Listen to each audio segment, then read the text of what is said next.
இல்லைங்க, 29 வரைக்கும் மோடிக்கு எந்த ஆபத்தும் இல்லை. மோடியை மாற்ற விரும்ப மாட்டார்கள். 29 அவருக்கு 79 வயது ஆகிவிடும். மோடி இல்லைன்னா பிஜேபி இல்லை. இன்னைக்கு அப்கி பார் மோடி சர்க்கார்னாங்க, பாஜக சர்க்கார், பிஜேபி சர்க்கார் சொன்னாங்க. ஆனால் சிவசேனா எம்பி சஞ்சய் ராவத் வந்து அது தான் அரிப்பை சொரிந்து கொள்வதற்காக அவர் பேசுகிற பேச்சு.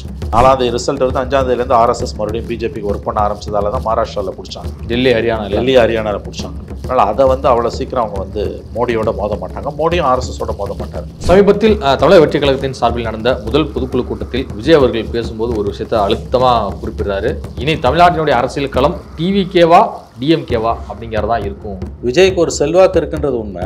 ஆனால் போட்டி திமுகவுக்கும் தாவேக்காக்கும் தான் அபத்தமான கருத்து. திமுகன்றது ஒரு பெரிய ஆலமரம், அதுக்கிட்ட ஒரு வலிமையான கூட்டணி எனக்கு இருக்குது, கையில் அரசு அங்கே இருக்குது, பணம் இருக்குது, மீடியா இருக்குது. விஜய் பெரிய அளவில் ஓட்டை உடைப்பார், அதை நான் ஒத்துக்கிறேன். அவருக்கு ஒரு 15% 20% ஓட்டு இருக்குன்னு பிரசாந்த் கிஷோர் சொன்னதை நான் 100% ஏற்றுக்கொள்கிறேன்.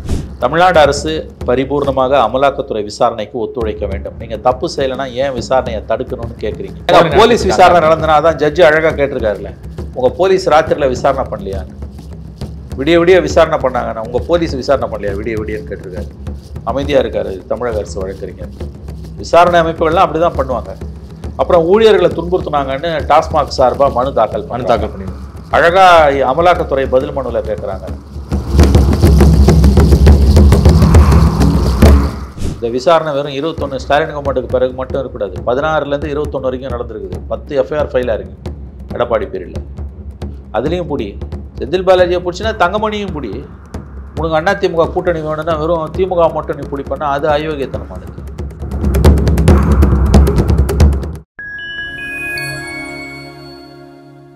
பாயிண்ட் மீடியா நேயர்களுக்கு வணக்கம். நான் உங்கள் சிங்குவன். நம்ம சிறப்பு நிகழ்ச்சியில் நம்மோடு இணைந்திருக்கிறார் மதிப்பிற்குரிய மூத்த பத்திரிகையாளர் திரு மணி அவர்கள். வணக்கம் சார். பிரதமர் மோடி அவர்களுடைய RSS தலைமை அலுவலகம் விசிட், அந்த பொதுக்கூட்டத்தில் கலந்து கொண்டு பேசிய ஒரு விஷயங்கள் எல்லாமே வந்து நாடு முழுக்க ஒரு பேசு பொருளாக மாறி நிற்குது.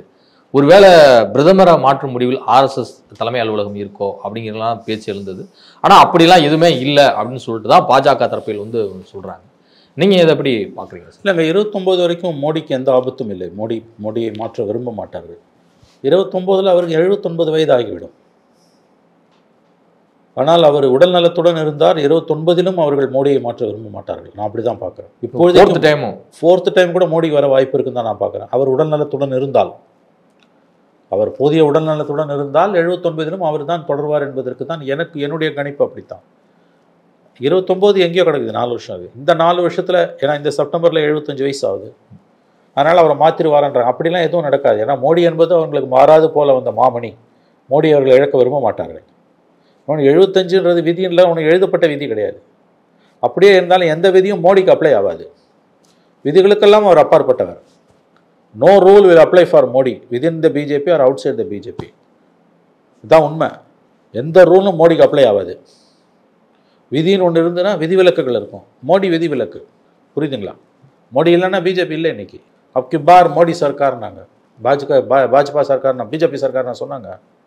ஸோ எந்த சட்டமும் மோடிக்கு பொருந்தாது, எந்த விதியும் மோடிக்கு பொருந்தாது. விதின்னு ஒன்று இருந்தால் விதிவிலக்குன்னு ஒன்று இருக்கும். அந்த விதிவிலக்கு மோடிக்கு. RSS தலைமையகம் போனதெல்லாம் அவர் தான் பதவியை காப்பாற்றிக்கலாம் அபத்தமான எண்ணம், அப்படிலாம் எதுவுமே கிடையாது. RSSக்குள்ளே மோடியை இந்த செப்டம்பருக்கு பிறகு, அவருடைய 75வது பிறந்த நாளுக்கு பிறகு மாற்ற வேண்டும் என்று எந்த கோரிக்கையும் எழவில்லை. ஒரு வாய்ஸ் கூட எழலை. 29 வரை மோடி தொடர்வார் என்பதில் எந்த சந்தேகமும் உங்களுக்கு வேண்டாம். ஆனால் சிவசேனா எம்பி சஞ்சய் ராவத் வந்து அது தான் அரிப்பை சொரிந்து கொள்வதற்காக அவர் பேசுகிற பேச்சு. தனிப்பட்ட முறையில் தன்னுடைய பகையை தீர்த்து கொள்வதற்காக சஞ்சய் ராவத் பேசுகிறார். இன்றைக்கி பிஜேபியை பற்றியும் RSS பற்றியும் தெரிஞ்சவங்களுக்கு இது என்னன்னு தெரியும். ஒரு விஷயத்தை எடை போடும்போது உன் விருப்பத்தையே ஒதுக்கி வச்சு நீ எடை போடணும். அதான் அறிவாளிக்கு அழகு. உன் விருப்பத்தை அதில் புகுத்தினா உன் முடிவு தவறாக வரும். அது தனிப்பட்ட விஷயத்தை தான் வெளிப்படுத்தும். உண்மையிலேயே விதின்னு ஒன்று இருக்குன்னு வச்சுக்கோங்க, எழுதப்பட்ட விதின்னு ஒன்று இருக்குது. 75 வயசுக்கு மேலே பதவியில் இருக்கக்கூடாதுன்னா அப்போ கூட அது மோடிக்கு பொருந்தாது.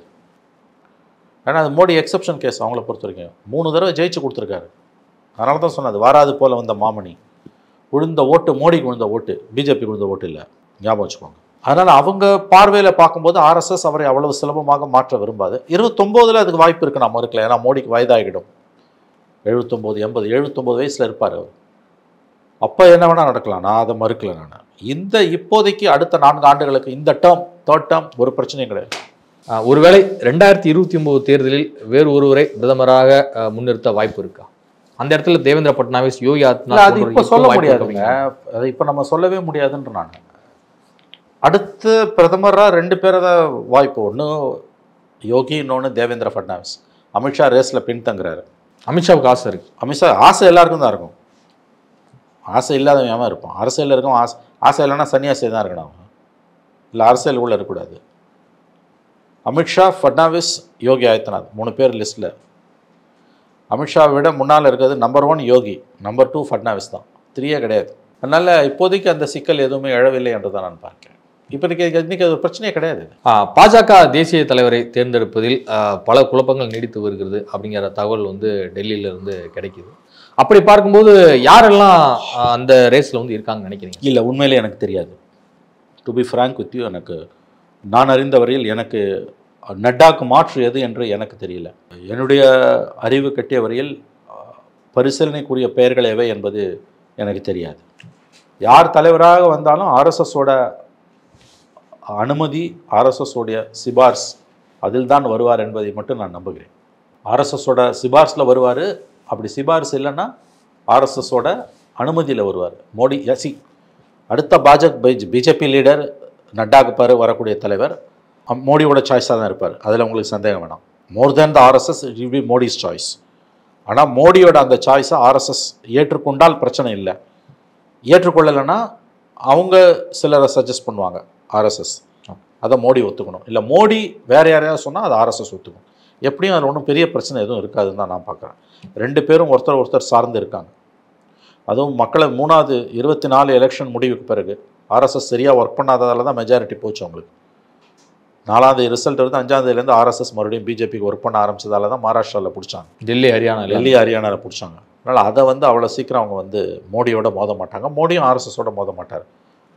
2 பேரும் ஒருத்தர் சார்ந்து இருக்காங்க. இது வின் சுச்சுவேஷன் அவங்களை பொறுத்த வரைக்கும். சமீபத்தில் தமிழக வெற்றி கழகத்தின் சார்பில் நடந்த முதல் பொதுக்குழு கூட்டத்தில் விஜய் அவர்கள் பேசும்போது ஒரு விஷயத்தை அழுத்தமாக குறிப்பிடுறாரு.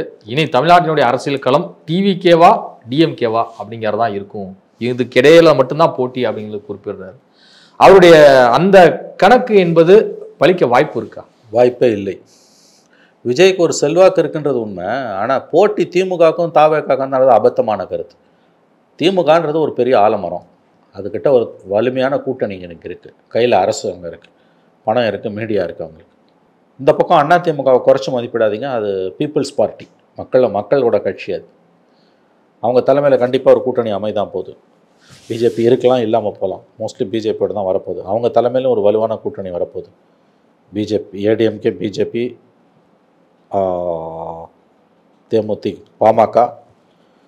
தேமுதிக வரலாம், வராமலும் போகலாம். மற்ற கூட்டணி கட்சிகள்லாம் சேர்ந்தால் அது ஒரு குட்டி கட்சிகள்லாம் அது ஒரு வலுவான கூட்டணி தான். அந்த 2 பேருக்கு மத்தியில் தான் போட்டி. விஜய் வந்து 3ஆவதாக தான் நிற்பார். அதனால் எனக்கும் திமுகவும் போட்டின்றது ரொம்ப அதீதமான வார்த்தை. 1. 2வது ஒரு விஷயம் நான் சொல்கிறேன், விஜய் பெரிய அளவில் ஓட்டை உடைப்பார். அதை நான் ஒத்துக்கிறேன். அவருக்கு ஒரு 15% 20% ஓட்டு இருக்குன்னு பிரசாந்த் கிஷோர் சொன்னதை நான் 100% ஏற்றுக்கொள்கிறேன். அந்த ஓட்டு கணிப்பை வந்து நீங்கள் அக்செப்ட் பண்ணுறீங்க? எஸ், நான் அதை ஒத்துக்கிறேன். 5 ஓட்டில் 1 ஓட்டு விஜய்க்கு இருக்கு. ஆனால் யார் ஓட்டை உடைக்கிறாருன்றது தான் கொஸ்டின். அவர் எல்லார் ஓட்டையும் உடைக்கிறாரு. கணிசமான அளவு திமுக ஓட்டையும் உடைக்கிறார். நான் நேரில் பார்த்தது, நான் இந்த நிகழ்ச்சியை பார்க்கக்கூடிய நேயர்களுக்கும் நான் சொல்கிறேன், எந்த விதமான உள்நோக்கமும் இல்லாமல் சத்தியமாக நான் சொல்கிறேன், என் விருப்பை ஒதுக்கி வச்சுட்டு சொல்கிறேன், விஜய்க்கு இருக்கக்கூடிய ஆதரவு எனக்கு ஆச்சரியமாக இருக்குது. ஒரு 10 பேரை கேட்டால் 7 பேர் விஜய்க்கு ஓட்டு போடுவேன்றான். பாரம்பரிய திராவிட முன்னேற்ற கழக குடும்பங்களில் விஜய்க்கு பெரிய அளவில் ஆதரவு இருக்குது. குறிப்பாக பெண்கள் மத்தியில் ஆதரவு இருக்குது. உரிமை தொகை வாங்குகிற 1000 ரூபாய் வாங்குகிற பெண்களில் பெரிய அளவில் விஜய்க்கு ஓட்டு போகுது. பரம்பரை திமுக குடும்பங்கள், 3 தலைமுறையாக திமுகவில் இருக்கக்கூடிய குடும்பங்கள், சூரியனை தவிர எதுக்கும் ஓட்டு போடாதவங்க. இந்த முறை அங்கே இருக்கக்கூடிய த நெக்ஸ்ட் ஜென்ரேஷன், அடுத்த தலைமுறை இருக்கு இல்லையா, first time voters R second time voters, படித்தவர்கள், இளைஞர்கள், பெண்கள், குறிப்பாக பெண்கள், எல்லா வயது பெண்களிடமும் விஜய்க்கு ஒரு ஆதரவு இருக்குது. இது உண்மையிலே என்ன ஆச்சரியப்படுத்துது. ஆனால் நான் ஒத்துக்கிறேன், இன்னும் 1 வருஷம் இருக்குது. இந்த ஆதரவை ஓட்டாக மாற்றி பூத்து கொண்டு வர்றது அது பெரிய சேலஞ்ச். பட் அவருக்கு ஒரு ஆதரவு இருக்குன்றது உண்மை, பெரிய அளவில் ஆதரவு இருக்குன்றது உண்மை. இது யாருக்கு பாதிப்பை ஏற்படுத்துன்றது தான் $1 மில்லியன் கொஸ்டின். அண்ணா 2 மாதம் வெயிட் பண்ணுங்க, விஜய் சார் ஜூன்லேருந்து வந்துடுவார் அப்படிங்கிறாரு ஆதவ் அர்ஜுன். ஏன் இது மாதிரி வெயிட்டிங்லாம்? அந்த சினிமா முடியறதுக்கு அவங்க ஏதோ வெயிட் பண்ணுறாங்க போல். இன்னொன்று அவங்களுக்கு ஒரு ஆக்ஷன் பிளான் இருக்குது. இன்னொன்று நீங்கள் புரிஞ்சுக்கணும், விஜயை பார்த்து உண்மையிலேயே திமுகவுக்கு ஒரு பயம் இருக்குன்றது உண்மை. அவங்க என்ன தான் வெளியில் நடித்தாங்கன்னாலும் விஜய் வந்து இன்னும் நீங்கள் வந்து அவர் ஆட்டத்தை ஆரம்பிக்கவே இல்லை, களத்துக்கே போகல. அதுக்குள்ளேயே திமுக ஏன் அவ்வளோ பயம்? அவர் இது வரைக்கும் ஏதாவது ஒரு போராட்டத்துக்கு களத்துக்கு போய் மக்கள் ஆதரவை தெரிவிச்சிருந்தாருன்னா இவங்களோட அச்சம் வந்து மேலும் கூடுதலாகும். பரந்தூரில் வந்து வேனை விட்டு கீழே இறங்கல அவர், அதுக்கே அவ்வளோ பேச்சு பேசினாங்க இல்லைங்களா? அவர் இது வரைக்கும் எந்த போராட்டத்துக்கும் நேரடியாக மக்கள் பிரச்சனைகளை கையில் எடுக்கல. எடுத்தால் என்ன பண்ணுவோம்? இப்போ உதாரணத்துக்கு கூட வச்சுக்கோங்க, அரசு ஊழியர் போராட்டம் நடக்குது, பெரிய அளவில் அந்த பிரச்சனையாக உருவெடுத்துக்கிட்டு இருக்குது. அரசு ஊழியர்களோட மாவட்ட தலைநகர்கள் பூரா விஜய் கட்சியிலேருந்து அரசு ஊழியர்களுக்கு ஆதரவாக ஆர்ப்பாட்டம் நடத்துகிறாங்க. மதுரையில் அரசு ஊழியர்களுடைய ஆர்ப்பாட்டத்தில் அந்த ஆர்ப்பாட்டத்தில் விஜய் கட்சி நடத்தக்கூடிய ஆர்ப்பாட்டத்தில் மதுரையோ திருச்சி தான் இந்தியாவோட தமிழகத்தின் மையப்பகுதி. திருச்சியில் போய் நீங்கள் விஜய் கலந்துக்கிறாருன்னா கூட்டம் எவ்வளோ வரும்? இன்றைக்கி க்ரௌட் புல்லராக அவர் இருக்கார், பெரிய அளவில் ஓட்டை உடைக்கிறார். யாருக்கு அதால் பாதிப்புன்றது தான் நமக்கு தெரியல. ஆனால் அவர் ஆட்சியை பிடிப்பார் நான் சொல்லவே இல்லை எங்கேயுமே, அதுக்கு வாய்ப்பும் குறைவு. ஆங்கிலத்தில் சொல்கிறாமல் you will be a disruptor, you will not cannot be a victor. ரெண்டாவது போட்டி திமுகவுக்கும் விஜய்க்கும் கிடையாது, திமுகவும் அண்ணா திமுகவும் தான் போட்டி. திமுக தலைமையிலான அணிக்கும் அண்ணா திமுக தலைமையிலான அணிக்கும் தான் போட்டி. மூணாவது இடத்துல விஜய் ஓட்டை உடைப்பார். இப்படி தான் நம்ம இந்த விஷயத்தை புரிஞ்சுக்கணும். சட்டப்பூர்வமான விசாரணையை வந்து சீர்குலைக்கவே தமிழ்நாடு அரசின் சார்பில் வந்து வழக்கு தொடுத்திருக்காங்க அப்படிங்கிற இதில் குறிப்பிட்டிருக்காங்க. இந்த டாஸ்மாக் விவகாரத்தில் ரெய்டு நடத்தியதன் பின்னணியில் என்னென்னலாம் நடந்திருக்கு அப்படிங்கிறத இடி வந்து கோர்ட்டில் வந்து சொல்லியிருக்கு. இடியோடைய இந்த குற்றச்சாட்டை எப்படி பார்க்குறீங்க? 100% நான் ஏற்றுக்கொள்கிறேன். டாஸ்மாக் விவகாரத்தில் அமலாக்கத்துறையின் அந்த மனுவில் கூறப்பட்டிருக்கிற லஞ்ச ஊழலை கண்டுபிடிக்கிறத தமிழக அரசு விரும்பலை, அதனால் சட்டப்பூர்வமான விசாரணையை சீர்குலைக்கிற வேலையில் ஈடுபட்டிருக்காங்க அப்படின்னு அமலாக்கத்துறை தாக்கல் செய்திருக்கக்கூடிய கூடுதல் மனுவில் பதில் மனுவில் தெரிவிக்கப்பட்டிருக்கக்கூடிய கருத்துக்களை நான் 100% ஏற்றுக்கொள்கிறேன். தமிழ்நாடு அரசு பரிபூர்ணமாக அமலாக்கத்துறை விசாரணைக்கு ஒத்துழைக்க வேண்டும். நீங்கள் தப்பு செய்யலைன்னா ஏன் விசாரணையை தடுக்கணும்னு கேட்குறீங்க? இல்லை, இவங்க நள்ளிரவுலாம் வந்து போலீஸ் விசாரணை நடந்தனா அதான் ஜட்ஜி அழகாக கேட்டிருக்காருல்ல, உங்கள் போலீஸ் ராத்திரியில் விசாரணை பண்ணலையான்னு. விடிய விசாரணை பண்ணாங்கண்ணா, உங்கள் போலீஸ் விசாரணை பண்ணலையா விடியன்னு கேட்டிருக்காரு. அமைதியாக இருக்கார் தமிழக அரசு வழக்கறிஞர். விசாரணை அமைப்புகள்லாம் அப்படி தான் பண்ணுவாங்க. அப்புறம் ஊழியர்களை துன்புறுத்தினாங்கன்னு டாஸ்மாக் சார்பாக மனு தாக்கல் பண்ணியிருக்காங்க. அழகாக அமலாக்கத்துறை பதில் மனுவில் கேட்குறாங்க, எந்த ஊழியரை டார்ச்சர் பண்ணோம், ஏன் எந்த ஊழியரும் பதில் மனு தாக்கல் அவங்க பண்ணாமல் டாஸ்மாக்கும் தமிழக அரசும் இதில் ஏன் மூக்க நுழைக்குது? நீங்கள் வந்து எதுக்கு வந்து அரசு டாஸ்மாக் ஊழியர்களை டார்ச்சர் பண்ணாங்கன்னு டாஸ்மாக் நிர்வாகமும் தமிழக அரசும் எப்படி பதில் மனு தாக்கல் பண்ண அதில் மனு தாக்கல் பண்ண முடியும்? பாதிக்கப்பட்ட ஊழியர் தானே தாக்கல் பண்ண முடியும். ஒரு வேலையான பாயிண்ட்டை சொல்லியிருக்காங்க. யாராவது ஒரே ஒரு ஒர்க்கர் என்ன டார்ச்சர் பண்ணாங்கன்னா பண்ணட்டும், நாங்கள் சொல்கிறோம், குற்றச்சாட்டு வரட்டும், நாங்கள் பதில் சொல்கிறோம். எல்லாம் வீடியோ எடுத்திருக்காங்க. இப்படிலாம் நீங்கள் போய் விசாரணையை தடுக்க முடியும்? எங்களை விசாரணையை நாங்கள் கொள்ளையடிப்போம், தமிழ்நாட்டையே சூறையாடுவோம், லட்சம் கோடிக்கு மேலே நாங்கள் வந்து எடுத்துகிட்டு போவோம், எங்களை விசாரிக்கவே கூடாது, இதுதான் மனு. இதை இந்த வார்த்தைகளில் சொல்லாமல் வேறு வேறு வார்த்தைகளில் சொல்கிறாங்க. தப்பே நீங்கள் செய்யலை இல்லைங்க, டாஸ்மாகில் எந்த தவறுமே நடக்கலை இல்லைங்க, விசாரணை நடக்கட்டுங்க. எதுக்கு இங்கே போய் கோர்ட்டுக்கு போனீங்க? விசாரணைக்கு தடை கேட்டு ஏன் கோர்ட்டுக்கு போனீங்க? மடியில் காணலைன்னா வழியில் பயம் இல்லை. டாஸ்மாகில் எந்த தவறுமே நடக்கலை, எல்லாம் நேர்மையாக தான் அங்கே நடந்ததுன்னா இடி விசாரணையை எதிர்த்து உயர்நீதிமன்றத்தில் எதற்காக டாஸ்மாக் நிர்வாகமும் மாநில அரசும் மனு தாக்கல் செய்யணும்? 1000 கோடிக்கு மேலே எடுத்திருக்கான்றான், ஆதாரம் இல்லாமல சொல்லுவாங்க. குழந்தைய கேட்டால் கூட தெரியும் தமிழ்நாட்டில் டாஸ்மாக் வந்து எவ்வளோ கொள்ளடிக்குதுன்னு. யாராவது ஒருத்தராவது டாஸ்மாக் வந்து சுத்த சுயம்புன்னு சொல்லுவானா? தலையிலேருந்து கால் வரைக்கும் ஊழல். இந்த கவர்மெண்ட் இல்லை, எடப்பாடி கவர்மெண்ட்டு, அதுக்கு முன்னால் இருந்த ஜெயலலிதா கவர்மெண்ட்டு, அதுக்கு முன்னால் இருந்த கருணாநிதி கவர்மெண்ட்டு, அதுக்கு முன்னால் இருந்த ஜெயலலிதா கவர்மெண்ட்டு, 22 வருஷமாக இதான் நடக்குது. பூடி எல்லாரையும் பூடின்றேன். இந்த விசாரணை வெறும் 21 ஸ்டாலின் கவர்மெண்ட்டுக்கு பிறகு மட்டும் இருக்கக்கூடாது, 16லேருந்து 21 வரைக்கும் நடந்திருக்குது. 10 எஃப்ஐஆர் ஃபைலாக இருக்குது எடப்பாடி பீரியடில். அதுலேயும் பூடி. செந்தில் பாலாஜியை பிடிச்சின்னா தங்கமணியும் பூடி. உனக்கு அண்ணா திமுக கூட்டணி வேணும்னா வெறும் திமுக மட்டும் நீ பிடி பண்ணால் அது அயோக்கியத்தனமானது. அப்படி அவன் பிடிச்சானா நீ அவனை பிடின்னு திமுக அந்த ஆதாரத்தை எடுத்து கொடுக்கணும். ஆனால் செந்தில் பாலாஜி ஒரு பேட்டி கொடுத்தாருல, செக்ரட்டரியேட் வாசலில் ஒரு பேட்டி கொடுத்தாரு. 2 விஷயம் சொன்னார். எந்த எஃப்ஐஆர்னாரு, ஏன்னா ப்ரெடிகேட் அஃபென்ஸ் இருந்தால் தான் இடி வர முடியும். எந்த எஃப்ஐஆர்? நியாயமான கேள்வி. எடப்பாடி பேரில் போட்ட 10 எஃப்ஐஆரா இல்லை இந்த கவர்மெண்ட் வந்த பிறகு போட்ட எஃப்ஐஆர் ஒன்று. அதை விட சூப்பராக இன்னொரு பதில் சொன்னார், கண்ணில் ஒத்திக்கிற பதில் அது. உண்மையிலே செந்தில் பாலாஜியோட அந்த பதில் நான் அப்படியே வடிவேலு சொல்லுவான்ல, நான் அப்படியே ஷாக் ஆகிட்டேன்வான்ல, அந்த மாதிரி வந்து அப்படி என்ன சொன்னாங்கன்னா, அதிமுக ஆட்சியில் என்ன நடைமுறை பின்பற்றப்பட்டதோ அதே நடைமுறை தான் இப்பொழுதும் பின்பற்றப்படுகிறது. வாரே வா வந்துருச்சு இல்லை பூனைக்குட்டி வெளியில். 2 பேரும் தமிழ்நாட்டை சூறையாடிக்கிட்டு இருக்காங்க, மறந்துடாதீங்க. டாஸ்மாகில் அது 2 பேர் ரோல் பிரமாதமான ரோல், ஒருத்தருக்கு ஒருத்தர் சலிச்சவங்க இல்லை. அழகாக செந்தில் பாலாஜி சொல்லிட்டாருங்க, உண்மையிலேயே ஒரு கிரேட்டுங்க. I salute Senthil Balaji. உண்மை வெளில வந்துடுச்சு, ரொம்ப ஒற்றை வரியில் முடிச்சிட்டாருங்க அவர். இந்த மாதிரி ஊழல் குற்றச்சாட்டுலாம் அதிமுக ஆட்சியில் என்ன நடைமுறை பின்பற்றப்பட்டதோ அதே நடைமுறை தான் இப்பொழுதும் பின்பற்றப்படுகிறது.